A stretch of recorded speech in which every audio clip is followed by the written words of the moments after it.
Most of my work tells a story similar to Alice in Wonderland, going down this rabbit hole, and there was this whole other world. I'm looking into this contrast of how I view this new world versus the boring old one.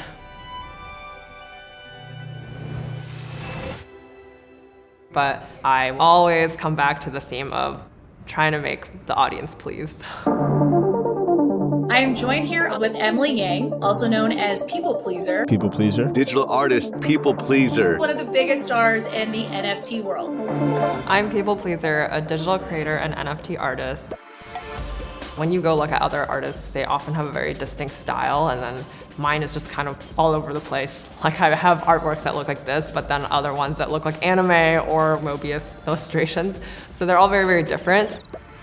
I used to think, oh no, this is not good for my career because nobody's gonna recognize my work. But life's too short to restrict myself to one specific style, and so I just like to experiment all over the place. And maybe what makes it scream people pleaser is more of the idea and concept behind it as opposed to the visual style.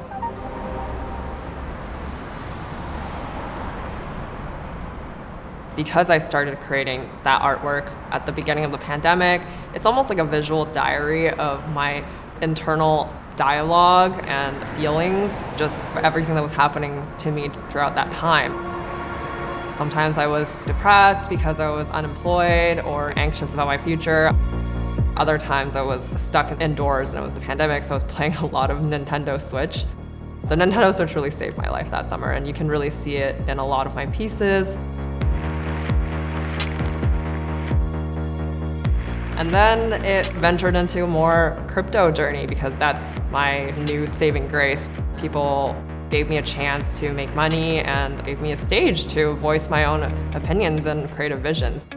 This is the Fortune magazine cover that I did. It's the animated version of it. So yeah, it's kind of just depicting the experience of going into the metaverse or into this vibrant world when there's this mundane sort of Wall Street in the background.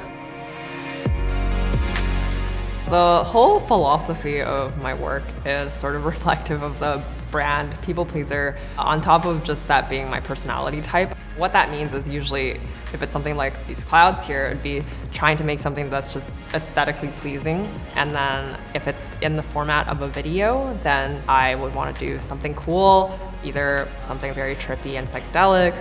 Otherwise, I like to do things that are very memey and have a sense of humor and kind of ridiculous and over the top. My creative process usually comes from having some kind of idea or vision of something and then using the tools that are available to me. So for example, 3D software to try and as accurately as possible regurgitate that vision into something that's tangible or visible.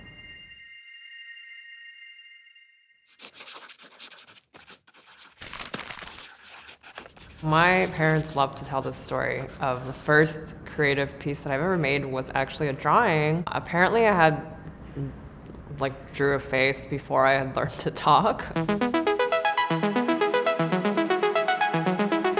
Growing up, it was really, really hard for me to focus on anything. It kind of drove my mom crazy, actually, and she would sit down next to me and help me study just so I can focus on more than 5 pages of a book at a time. But I think it also helped me be exposed to a lot more things as a child. I would just be flipping TV channels all the time, like a sponge, just constantly absorbing information and new inspirations. And hopefully a lot of that has helped me, have inspiration for creative work today. In my childhood, I actually grew up in a fairly white neighborhood in Canada.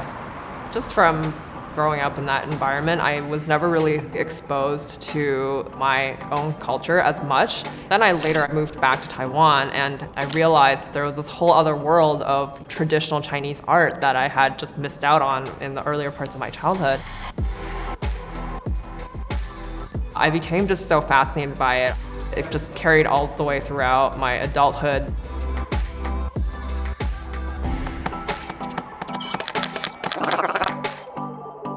When I was in college, I watched WALL-E for the first time, and then I was like, man, this movie's amazing. And I watched the credits, and there were all these names, and I thought to myself, well, there's no reason why I can't be one of these names. And so I was so inspired that I went online and looked at how to learn 3D and hopefully get a job at Pixar. That never happened, but upon graduating, I got a job at a visual effects studio. And so that's where I started my career as a digital artist, mostly a VFX artist. And then I was a lighting compositing artist all the way up until the summer of 2020.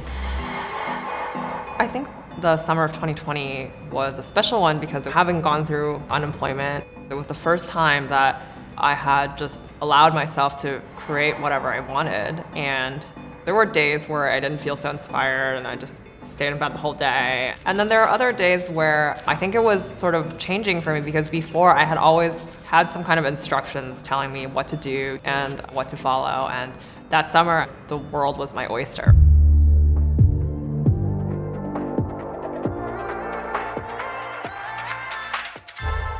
When we talk about artists, you're talking about people who are able to create freely and execute on their own visions. And I think 2 summers ago, that was the first time I considered myself an artist.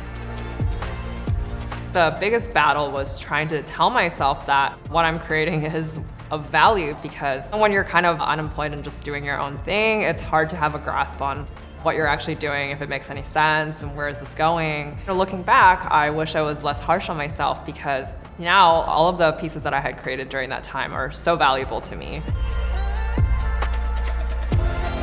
And so if anybody else out there has the free time to sort of make your own creative visions, just do whatever you feel like, and it doesn't matter if anybody's watching or if it's not successful. You never know what's gonna happen later.